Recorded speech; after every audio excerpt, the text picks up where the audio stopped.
Hello दोस्तों, स्वागत है आपका आज के हमारे इस वीडियो लेक्चर में। In today's lecture we will discuss about the verb. Basic से डिस्कस करने वाले हैं हम वर्ब्स के बारे में, कैसे क्या वर्ब्स बनती है और क्या उसकी डेफिनेशंस होती है। सब चीज़ों को समझेंगे one by one. Okay, so let's start the lecture. So today's our topic is about the verbs. Verbs क्या होती है आज उसके बारे में हम समझेंगे। बेसिकली जो एक एक्शन होती है जिसको हम या तो किसी अपने ऑब्जेक्ट के ऊपर परफॉर्म करते हैं, या फिर कोई भी एक स्टेट हो सकती है जिसको अवस्था हिंदी में हम कहेंगे, और एक्शन यानी कि क्रिया। तो दो चीज़ें हो सकती है वर्ब के अंदर। बेसिकली हमारी वर्ब जो है वो दो चीज़ों से मिलकर बनी है। एक है हमारी एक्शन, एंड जो सेकंड थिंग है उसको हम समझ सकते हैं एक स्टेट। एक्शन जिसको हिंदी में बोलेंगे क्रिया, कोई क्रिया हो गई, और ये होती है अवस्था। एक्शन जो रहती है वो किसी ऑब्जेक्ट के ऊपर परफॉर्म कर सकते हैं हम। Let's suppose he is playing, या फिर आप कह सकते हो he plays, I am playing, I play, he does, I do. ये सारी जो एक्शंस रहती है वो एक्शन में आ जाती है। एंड अवस्था कोई ऐसी चीज़ हो सकती है, कोई ऐसी एक्शन हो सकती है जो किसी मूवमेंट में नहीं होती है, जिसको हम परफॉर्म नहीं कर रहे होते हैं, लेकिन वो कहीं न कहीं एक तरीके की कांस्टेंट तरीके से चलने वाली एक एक्शन होती है। जैसे स्लीपिंग, या आप जैसे सो रहे हो, इसमें हम कोई अपने बॉडी का मूवमेंट नहीं करते हैं। ये एक स्लीपिंग बट एक एक्शन है, लेकिन इसमें हमारी बॉडी का कोई मूवमेंट नहीं हो रहा है। तो इसको एक स्टेट बोल सकते हैं, इसी अवस्था जो कि एक कांस्टेंट तरीके से चल रही है। तो वो हो जाती है हमारी अवस्था। और दूसरी चीज़ रहती है एक्शन, जो कि किसी ऑब्जेक्ट के ऊपर परफॉर्म की जाती है। ठीक है, तो समझते हैं कि वर्ब के कौन-कौन से फॉर्म होते हैं, कौन-कौन से फॉर्म रहते हैं वर्ब्स के बारे में। तो हमारी जो वर्ब्स होती है वो मेनली 2 टाइप्स की होती है। एक तो हो जाती है आपकी मेन वर्ब, एंड जो सेकंड रहती है उसको आप बोल सकते हो ऑक्सिलरी वर्ब्स। तो वर्ब्स जो रहती है वो मेनली 2 टाइप्स की होती है, एक मेन वर्ब और ऑक्सिलरी वर्ब। तो जो हमारी मेन वर्ब्स हैं इसके भी 2 टाइप्स होते हैं। एक होता है ट्रांजिटिव, और दूसरी जो रहती है वो होती है इंट्रांजिटिव। जो मेन वर्ब रहती है उसमें भी 2 टाइप्स हो जाते हैं, जैसे कि ट्रांजिटिव और इंट्रांजिटिव। इसको हम बोलेंगे सहकर्मक हिंदी में, और ये जो रहती है अकर्मक। और जो हमारी ऑक्सिलरी वर्ब्स होती है वो 2 तरीके की होती है। पहली होती है हमारी हेल्पिंग वर्ब्स, और जो दूसरी होती है वो होती है मॉडल वर्ब्स। तो इनको भी हम अच्छे से डिस्कस करते हैं, कौन-कौन सी हमारी ये सारी वर्ब्स होती है। तो पहले हम समझते हैं जो हमारी मेन वर्ब है उसके बारे में समझेंगे कि ये मेन वर्ब का क्या रोल रहता है। ठीक है, मेन वर्ब में हमारे पास 2 वर्ब हैं, एक ट्रांजिटिव और एक इंट्रांजिटिव। तो ट्रांजिटिव वर्ब क्या होती है उनको समझते हैं। तो पहले हमारे पास आती है ट्रांजिटिव वर्ब। तो जैसा कि हिंदी में हमने इसको समझा था सहकर्मक क्रिया। तो ट्रांजिटिव वर्ब का बेसिकली मीनिंग रहता है, वो ये होता है कि ये किसी न किसी ऑब्जेक्ट के ऊपर परफॉर्म की जाती है। जैसे कि ही प्लेज फुटबॉल, एक एग्जांपल लेते हैं हम। तो ही प्लेज फुटबॉल जो है इसमें क्या हो रहा है कि बेसिकली जो हमारा सब्जेक्ट है वो एक एक्शन को परफॉर्म कर रहा है किसी ऑब्जेक्ट के ऊपर। तो आप एक और एग्जांपल से इसे समझ सकते हो, जैसे कि आई प्ले क्रिकेट। अब इसमें हमें क्या समझने को मिल रहा है कि जो हमारा सब्जेक्ट है, ये हो गया हमारा सब्जेक्ट। अब ये हमारा सब्जेक्ट जो है, और ये हो गई हमारी एक्शन, और ये हो गया हमारा ऑब्जेक्ट। यानी कि जो हमारी एक्शन है वो इस ऑब्जेक्ट के ऊपर परफॉर्म की जा रही है। यानी कि जो डूअर है, सब्जेक्ट है, वो अपनी ये एक्शन जो है वो इस ऑब्जेक्ट के ऊपर परफॉर्म कर रहा है। तो ये हो जाती है हमारी ट्रांजिटिव वर्ब्स। ठीक है दोस्तों। दूसरी जो रहती है हमारी, और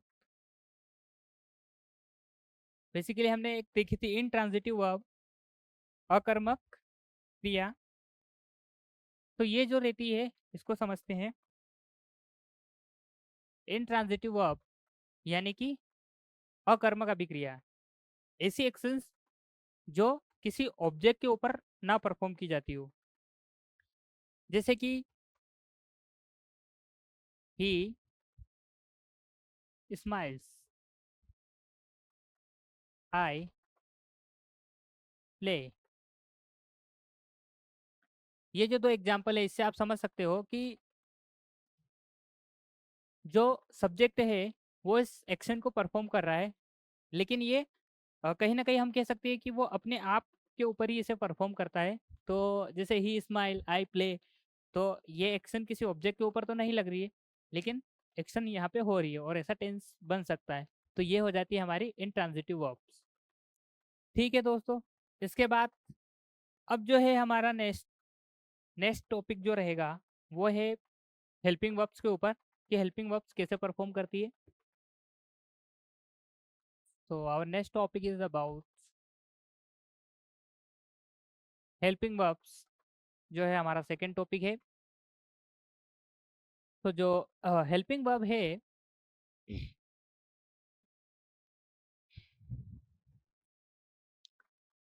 उसके बारे में हम समझते हैं कि हेल्पिंग वर्ब क्या होती है। हेल्पिंग वर्ब जो हमारी है, अ, ये बेसिकली टाइम को शो करती है। ये कहीं ना कहीं हमें टाइम के बारे में बताती है। बिकॉज अभी हम आगे डिस्कस करेंगे, आपको पता चलेगा कि टाइम के बारे में ये कैसे बताती है हमें। ठीक है दोस्तों। जो हमारी हेल्पिंग वर्ब है वो टाइम के ऊपर रहती है और इसमें नोट का यूज़ रहता है। तो इन चीज़ों को हम डिस्कस करेंगे। उससे पहले थोड़ा हम समझ लेते हैं कि हेल्पिंग वर्ब इस तीन मेन मेन वर्ब्स होती है, जो कि हेल्पिंग वर्ब्स के कॉन्सेप्ट में बहुत ही ज़रूरी है समझना। तो उन्हें हम समझ लेते हैं।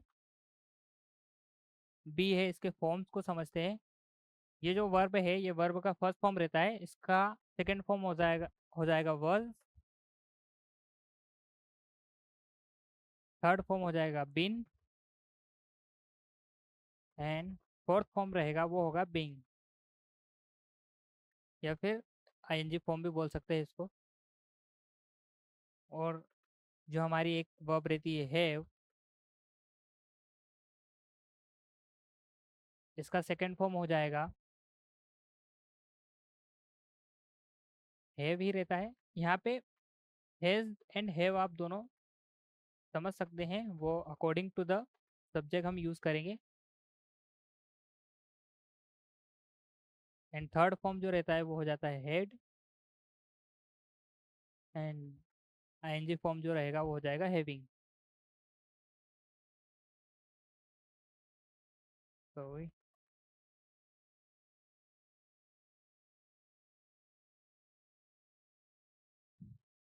नेक्स्ट वर्ब जो है हमारी मेन वो होती है डू, जिसका सेकंड फॉर्म रहता है डिड, जिसका थर्ड फॉर्म रहता है वो होता है डन, एंड जो इसका आईएनजी फॉर्म बनेगा वो होगा डूइंग। तो हेल्पिंग वर्ब के कॉन्सेप्ट में ये तीनों वर्ब बहुत ही इंपॉर्टेंट रहती है, जिसको हम डिस्कस कर लिए हैं।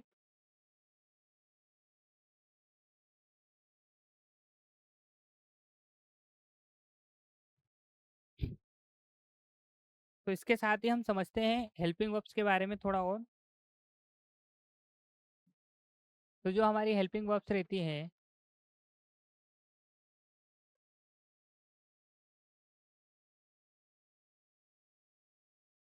तो हमारी हेल्पिंग वर्ब्स के बारे में हम डिस्कस कर रहे थे। और जो हेल्पिंग वर्ब्स रहती है इसमें दो या तीन मुख्य चीज़ों को डिस्कशन करना ज़रूरी है।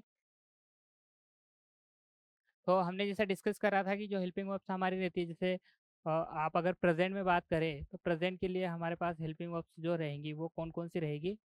Is, am, are, has, have.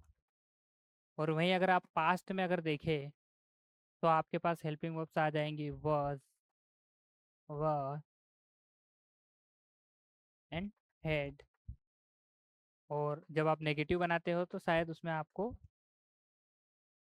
Did का भी यूज़ करना पड़ सकता है। तो डिड का भी यूज़ होता है जब हम इंट्रोगेटिव या नेगेटिव बनाते हैं। एंड उसके बाद आता है फ्यूचर।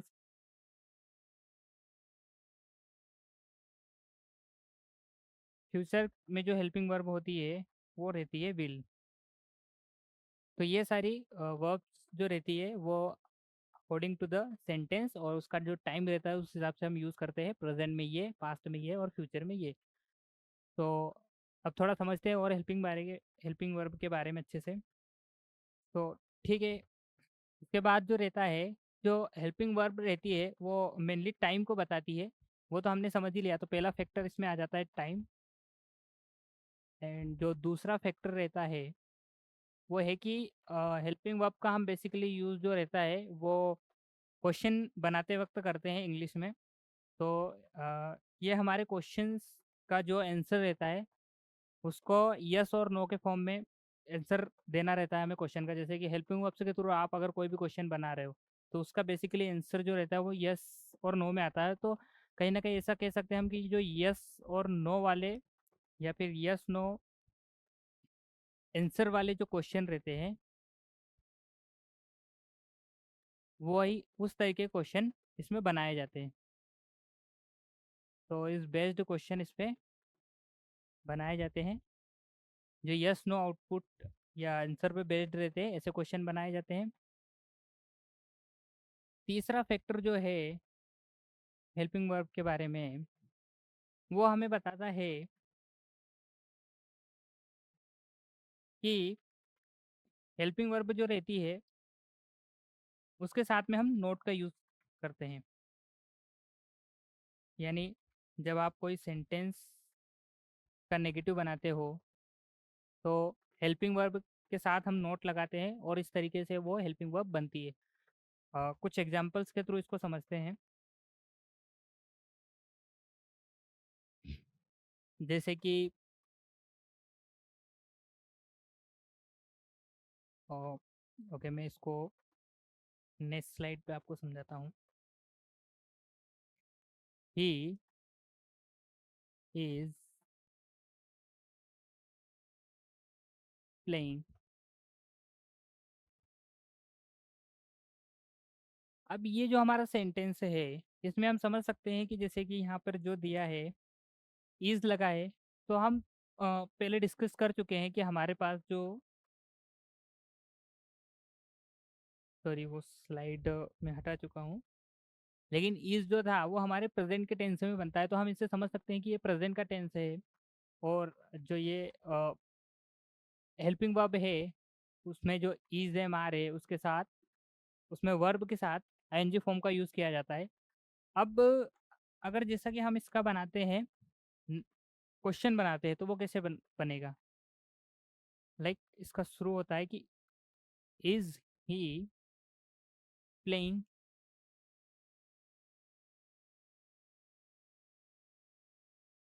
अब इस सेंटेंस में हमने क्या करा कि जो इसका हमने क्वेश्चन बनाया, तो जो हेल्पिंग वर्ब है उसको हमने आगे रख दिया और सेंटेंस को एज इट इज बना दिया। तो यहाँ पर सेंटेंस बना इज ही प्लेइंग। तो ये हो गया क्वेश्चन। जैसे पहले था ही इज प्लेइंग, वह खेल रहा है।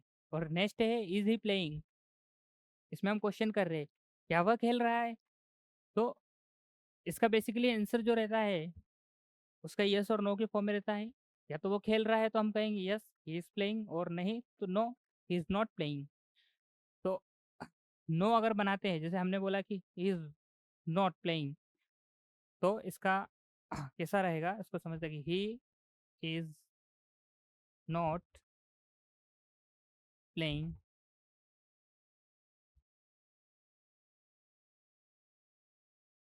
अब आप देखो, जैसे मैंने आपको बताया था कि इसमें हम नोट का यूज़ करते हैं हेल्पिंग वर्ब के साथ। तो ये देखो आ गया इज नॉट, यानी कि ही इज नॉट प्लेइंग मीन्स कि हेल्पिंग वर्ब में हमने नोट का यूज़ करा और इसका सेंटेंस हिंदी में बनेगा कि वह नहीं खेल रहा है। ठीक है। और दूसरा फैक्टर था जो हमारा ये टाइम वाला, इसको भी समझ लिया हमने कि ईज़ आ रहा है इसलिए ये टाइम के बारे में बता रहा है और यस नो बेस्ड क्वेश्चन है, तो हमने ऐसा बोल सकते हैं कि जैसा आप ऐसा भी कह सकते हो कि no, no he is not playing, या फिर डायरेक्टली आप नो भी बोल सकते हो।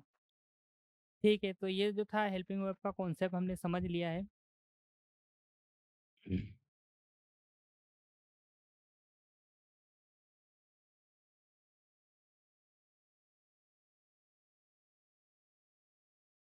जो सेकंड चीज़ रहती है वो ये है कि जो हमारी हेल्पिंग वर्ब्स रहती है वो ऐसा ज़रूरी नहीं है कि हमारे वर्ब मेन वर्ब के साथ ही लगे।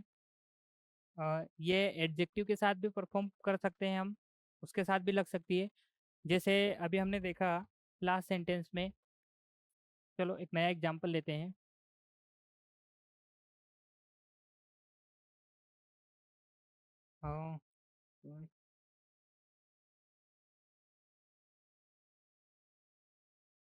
वी आर डांसिंग,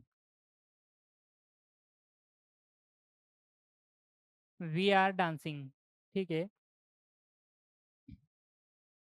अब यहाँ पर हमने देखा कि जो हेल्पिंग वर्ब है वो हमारे मेन वर्ब यानी कि जो डांस हमारी मेन वर्ब है उसके साथ यूज़ हो रहा है, जिसमें आईएनजी फॉर्म लगाकर वी आर डांसिंग हमने बनाया है। तो हेल्पिंग वर्ब जो है मेन वर्ब के साथ लग रही है, लेकिन अ, ऐसा ज़रूरी नहीं है। हमारी जो हेल्पिंग वर्ब रहती है वो मेन वर्ब के साथ तो लगती ही है, एक कॉन्सेप्ट तो ये हमारा बनता ही है। इसके अलावा जो हेल्पिंग वर्ब रहती है उसको हम अपने नाउन के साथ भी यूज़ कर सकते हैं। एक ये चीज़ है कि हम हेल्पिंग वर्ब को नाउन के साथ भी यूज़ कर सकते हैं और जो हमारी हेल्पिंग वर्ब है उसको हम एडजेक्टिव के साथ भी यूज़ कर सकते हो। एडजेक्टिव जो कि क्वालिटी बताता है, नाउन या किसी नाउन की बता सकता है, या ऑफ कोर्स नाउन की क्वालिटी बताता है, तो हेल्पिंग वर्ब एडजेक्टिव के साथ भी लगाई जा सकती है। तो जैसे हेल्पिंग वर्ब ये हो गई हमारी हेल्पिंग वर्ब जो कि लग रही है मेन वर्ब के साथ, ये कॉन्सेप्ट तो हमें यहाँ पे समझ आ जाता है। और दूसरा जो है हेल्पिंग वर्ब है वो लगती है नाउन के साथ। तो मैं आपको इसका एग्जांपल बताता हूँ एक कि जैसे हम किसी का नाम लेते हैं, ही इज़ राहुल। अब जो यहाँ पर है हमारे मन में इस तरीके का एक डाउट रहता है, जो इज़ है, इज़ एम आर हम हेल्पिंग वर्ब यानी कि हम जब पढ़ते हैं इज़ एम आर, तो हम जैसे स्ट्रक्चर के थ्रू समझते हैं। तो इज़ एम आर के साथ हमें पता है कि मेन वर्ब आती है और उसके साथ आईएनजी फॉर्म लगता है। लेकिन हमें इस चीज़ के बारे में नहीं पता रहता है कि हेल्पिंग वर्ब जो रहती है उसको हम एडजेक्टिव के साथ भी यूज़ कर सकते हैं। तो जैसे मन में डाउट आता है कि ही इज़ के बाद ये किसी का नाम कैसे आ गया है? तो ये यही कॉन्सेप्ट है कि हेल्पिंग वर्ब जो है वो नाउन के साथ भी लग सकती है। तो ही इज़ राहुल हो गया यहाँ पे। और जो हेल्पिंग वर्ब है वो एडजेक्टिव के साथ भी लग सकता है। जैसे कि किसी की कुछ क्वालिटीज़ हो, उसके बारे में हम बता रहे हैं, तो उसके साथ भी उसका यूज़ हो सकता है। जैसे कि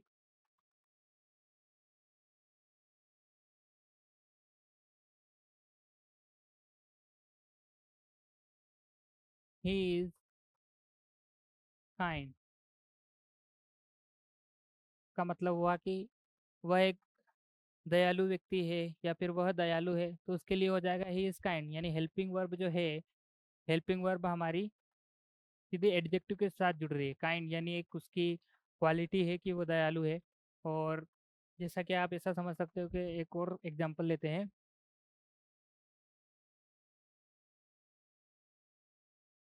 दे दे आर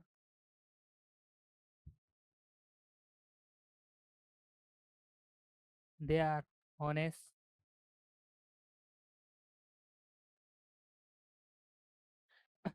अब यहाँ पर हम समझ सकते हैं कि ये हो गई हमारी हेल्पिंग वर्ब, सब्जेक्ट के साथ हेल्पिंग वर्ब और उसके साथ ये जुड़ गई ये क्वालिटी एडजेक्टिव। तो का मतलब हुआ दे आर होनेस्ट, वे ईमानदार हैं। तो ये इसके साथ भी लग सकता है। तो ये था बेसिकली हमारी हेल्पिंग वर्ब का कॉन्सेप्ट। हमने ये भी देख लिया, ये भी समझ लिया। ठीक है। ठीक है दोस्तों, इसके साथ ही जो हमारी हेल्पिंग वर्ब रहती है वो किन्हीं दो वर्ड्स को मिलाकर भी बनाई जा सकती है। जैसे कि दो वर्ड्स को आप समझ सकते हो, उनसे भी हेल्पिंग वर्ब बन सकती है। अ, वो हो सकता है आपका मेन वर्ब प्लस आप उसके साथ में जोड़ दे किसी भी प्रकार की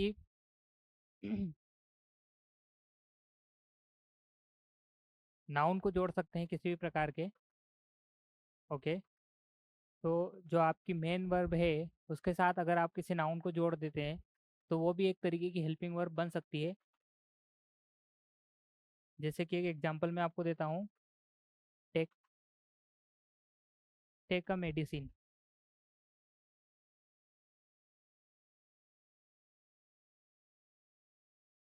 अब यहाँ पर आप जो देखेंगे ये टेक आपका एक मेन वर्ब हो गया है, और a medicine is nothing but a noun. तो यहाँ पर जो टेक है हमारा मेन वर्ब को शो करता है, और नाउन जो है वो अ मेडिसिन हो चुका है। तो टेक अ मेडिसिन ये अपने आप में एक पूरी वर्ब हो गई। टेक अ मेडिसिन मतलब दवाई लेना। ये पूरी एक हेल्पिंग वर्ब को शो करती है, पूरी एक एक्शन को बताती है। तो ये एक ऐसी भी हेल्पिंग वर्ब बन सकती है। इसके साथ ही मेन वर्ब के साथ, जैसा पिछली स्लाइड में हमने देखा मेन वर्ब के साथ नाउन था, तो मेन वर्ब के साथ साथ ही साथ इसमें जुड़ सकता है एडजेक्टिव भी आ सकता है। एडजेक्टिव आ सकता है जो कि ये भी हमको क्या बताएगा, एक हेल्पिंग वर्ब का फॉर्म क्रिएट करता है। तो जैसे मैंने लिखा है यहाँ पे गेट रेडी।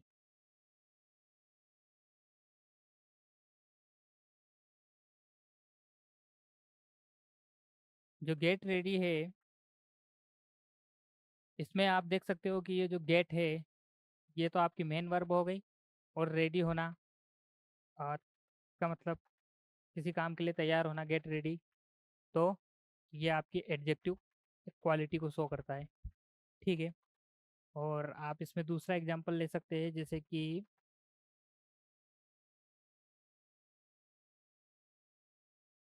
लाइक कि गेट एंग्री।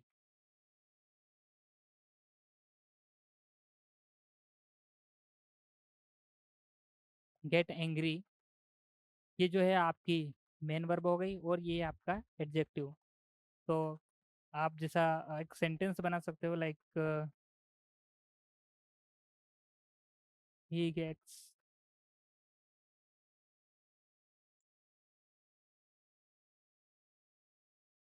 ही गेट्स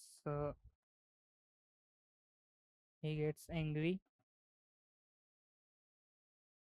ये हो गया आपका एक सेंटेंस, ही गेट्स एंग्री।